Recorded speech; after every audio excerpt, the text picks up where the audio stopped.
আসসালামাইকুম প্রিয় ছাত্রছাত্রীরা, আজকে তাহারই পরে মনে কবিতা থেকে দুটি প্রশ্ন নিয়ে আলোচনা করব। তো দেখো, প্রথম প্রশ্নটা হলো জ্ঞানমূলক প্রশ্ন এবং দ্বিতীয় যে প্রশ্নটা সেটা হলো তোমার অনুধাবনমূলক প্রশ্ন। তো চলো প্রশ্নগুলো শুরু করি। তো তাহারই পরে মনে কবিতাটি একটু মোটামুটি কঠিন আছে, এখানে কিছু রূপক অর্থ আছে। তো তোমরা যারা এই তাহারই পরে মনে কবিতাটির বিশ্লেষণ ভিডিওটা দেখোনি, আমার চ্যানেলে সেই ভিডিওটা আছে, তোমরা সেখান থেকে দেখে নিতে পারো। তো প্রথম প্রশ্নটা দেখো, তাহারই পরে মনে কবিতায় কবির কাকে মনে পড়ে? আবারও প্রশ্নটা ভালো করে খেয়াল করো, তাহারই পরে মনে কবিতায় কবির কাকে মনে পড়ে? উত্তরটা কি? দেখো উত্তর, মাঘের সন্ন্যাসীর কথা মনে পড়ে।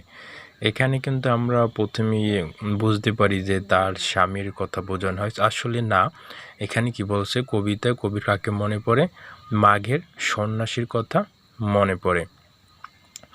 তারপরে দেখো 2 নম্বর প্রশ্নটা কি?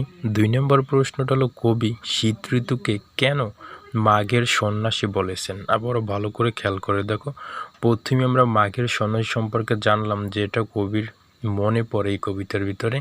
এখন আবার কবি কেন এই শীত ঋতুকেই মাঘের সন্ন্যাসী বলেছেন? দেখো এবারে আমরা আসি উত্তরে। তো উত্তরটা কি? দেখো, শীত এলেই প্রকৃতিতে রিক্ততার ছায়া পড়ে।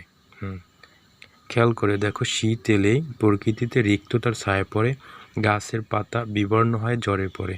মানে গাছের পাতাগুলো হলুদ হয়, বাতাসে ঝরে পড়ে। পুষ্পশোভিত বৃক্ষ, মানে গাছে গাছে ফুল ধরা যে বৃক্ষগুলো বা ফুল গাছগুলো হয়ে পড়ে পুষ্পহীন, মানে এই শীতেই সে ফুলগুলো ঝরে পড়ে যায়। শীত ঋতু শেষ হয় মাঘের বিদায়ের মধ্য দিয়ে। শীত ঋতু শেষ হয় মাঘের বিদায়ের মধ্য দিয়ে।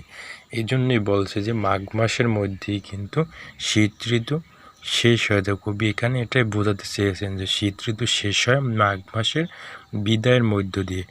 বসন্ত আসার আগেই সর্বত্যাগী সন্ন্যাসীর মতো মাঘের শীত কুয়াশার চাদর গায়ে কোথায় যেন মিলিয়ে যায়।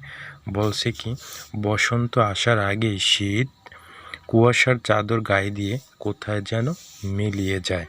তারপরে দেখো বলছে কি, আর তাই পত্র পুষ্পহীন দিগন্তের পথে চলে যাওয়া শীতকে মাঘের সন্ন্যাসী বলেছেন।